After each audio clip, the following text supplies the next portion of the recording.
Muy buenos días, ingeniera Marjorie. Soy Eric Bravo del paralelo D de mecánica de fluido. Y vengo a presentar un ejercicio acerca de la temática del principio de Arquímedes. El ejercicio nos plantea la siguiente situación. Tenemos dos cubos de madera de 10 centímetros por lado. El cubo A, de característica sólida, de masa 0,9 kilogramos, se ha sumergido en un recipiente con agua. Nos pide calcular el empuje que ejerce el agua sobre el mismo y analizar su flotabilidad. Y para el cubo B, de interior vacío, de masa 0,25 kilogramos, es sumergido en el mismo recipiente y por ende también nos pide calcular el empuje que ejerce el agua sobre el cubo y analizar su flotabilidad. Además de eso, determinar la magnitud de masa o de fuerza necesaria para que la mitad del cuerpo quede sumergido. Los materiales a utilizar son dos cubos, uno de madera sólida, más pesado, y un cubo de interior vacío, que es más liviano, y un recipiente donde va a ser depositada el agua para el experimento. Ahora pasamos a calcular el volumen. Este volumen va a ser para ambos cubos porque son cubos perfectos que tienen la misma medida. Por tanto, el volumen es 0,001 metros cúbicos. También consideremos la densidad del agua, 997 kilogramos por cada metro cúbico. Y al aplicar la ecuación del principio de Arquímedes, no, conocemos el empuje. El empuje nos dice que es densidad del fluido, gravedad, por volumen del cuerpo a ser sumergido. Entonces tenemos 997 por 9.81 por 0,001 metros cúbicos, ¿verdad? Y nuestro empuje es de 9,78 newton.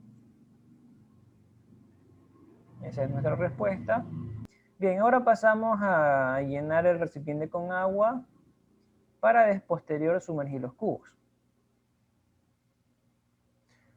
Una vez lleno el recipiente con agua, pasamos a sumergir el primer cubo, el cubo A, de madera consistente, madera sólida, y vemos qué es lo que sucede al ser sumergido. Como podemos observar, el cubo queda casi sumergido en su totalidad, pero hay una pequeña parte de su cuerpo que queda en superficie. Ya veremos por qué sucede esto. Ahora, para el cubo B, también al ser sumergido, podemos ver que en cambio la parte que se sumerge es una pequeña parte de su cuerpo y el resto de su cuerpo queda en superficie. Ya explicaremos a qué se debe la flotabilidad de uno y la no flotabilidad de otro. Ahora, pasemos a los cálculos. Para el cubo A, primero calculamos su peso. Y el peso ya conocemos que es masa por gravedad. Su masa era de 0,9 kilogramos por 9.81. Y su peso es de 8,829 newtons.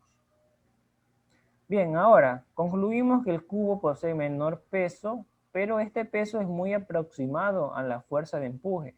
Por tanto, su flotabilidad es mínima y presenta hundimiento en el fluido en el que se lo está sumergiendo. Tenemos la comparación, tenemos que el empuje es mayor al peso. Ahora, para el cubo B, pasamos a hacer el cálculo de su peso, masa por gravedad 0,25 por 9.81, y el peso del cubo B es de 2,4525 newton. Y concluimos que el cubo B posee menor peso que la fuerza de empuje. Por tanto, su flotabilidad es evidente y presenta menor hundimiento en el fluido en reposo que el cubo A. Y también tenemos la comparación de empuje y peso del cubo. Ahora, como nos pide también determinar para que el cubo se sumerja, debemos calcular la masa que debe tener o la fuerza que se le debe aplicar. Pero en este caso nos basaremos en la masa que debe tener. Como vemos a continuación, yo estoy ejerciendo con mi dedo más fuerza o más masa al cubo para que experimente un hundimiento hasta la mitad. Ahora, procedemos a calcularlo. Tenemos que el volumen que tenemos que considerar, es decir, 0,1 de ancho, 0,1 de base y la altura sería 0,005. porque recordemos que el cubo de altura también tiene 0,1. Como queremos la mitad, entonces va a ser 0,005. Nuestro volumen es de 0,0005 metros cúbicos. Y aquí utilizamos la fórmula de densidad, de la cual despejamos masa y nos queda que la masa es a densidad por volumen. La densidad del fluido por el volumen del cuerpo que va a ser sumergido o que está siendo sumergido. Y calculamos que el cubo debe tener una masa de aproximado 0,5 kilonewton, ¿verdad? Entonces esa es la masa que debe tener el cubo para que se sumerja a la mitad. Ahora, a continuación vamos a presentar los casos que puede haber dentro del principio de Arquímedes. El primer caso nos dice si la magnitud del peso del cuerpo es menor a la de la magnitud del empuje, lo que nos pasó con el cubo B. Como podemos ver en la imagen, el empuje es mayor y el peso del cubo o el peso del cuerpo es menor que el empuje.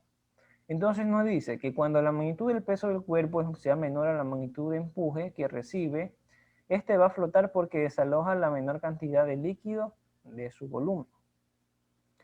El caso 2 nos dice si la magnitud del peso es igual a la magnitud del empuje.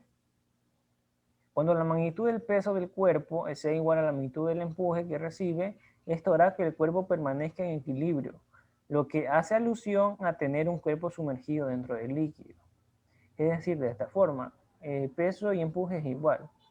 Y veamos a continuación lo que debe suceder para que el cuerpo del cubo A quede sumergido de esta manera, es decir, cuando su peso sea igual a el empuje. Entonces procedemos. Asimismo, yo apliqué una fuerza con mis dedos para que el cubo permanezca sin topar la base del recipiente y sin topar la tensión superficial del agua o la superficie.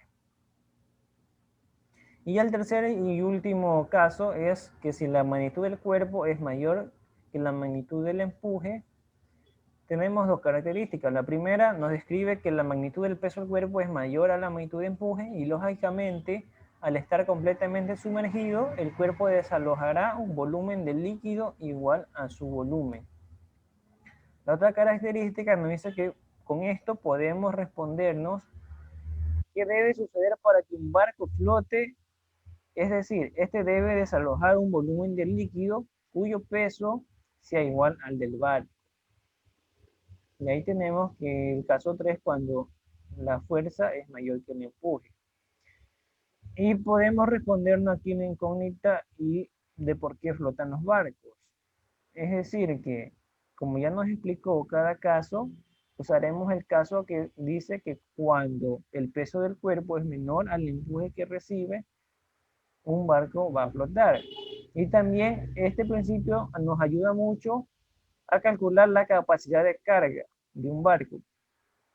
Si nos basamos en el cubo B, como lo calculamos anteriormente, para que se hunda hasta la mitad, ahí estamos calculando indirectamente, o podríamos decirlo o asegurarlo, la capacidad que el cubo puede soportar para que no se hunda completamente y se mantenga flotando. Y la capacidad de masa que debe tener era de 0,49 kilogramos. Ahora, las conclusiones de este experimento, tenemos que ambos cubos presentan menor peso que la fuerza de empuje que ejerce el agua sobre ellos. Por ello se mantienen flotando. El cubo A flota en menor porcentaje, el cubo B flota en mayor porcentaje, si lo comparamos entre los dos. También entre menos objeto entre menos peso, que tenga un objeto, tendrá una mayor flotabilidad. Y por último, la fuerza de empuje no va a depender de la masa del objeto. Esta únicamente depende del volumen del objeto y de la densidad del líquido en el que se está sumergiendo dicho objeto. Por ejemplo, si hubiésemos utilizado alcohol, calcularíamos el empuje con la densidad propia del alcohol. O si hubiésemos usado gasolina, con la densidad propia de la gasolina. Eso para acotarlo de este principio de Arquímedes que nos permite hacer estos cálculos. Esto fue todo, toda mi presentación. Espero haberme explicado de la mejor manera y haber hecho comprensible la temática. Muchas gracias por la atención brindada y éxitos en su día.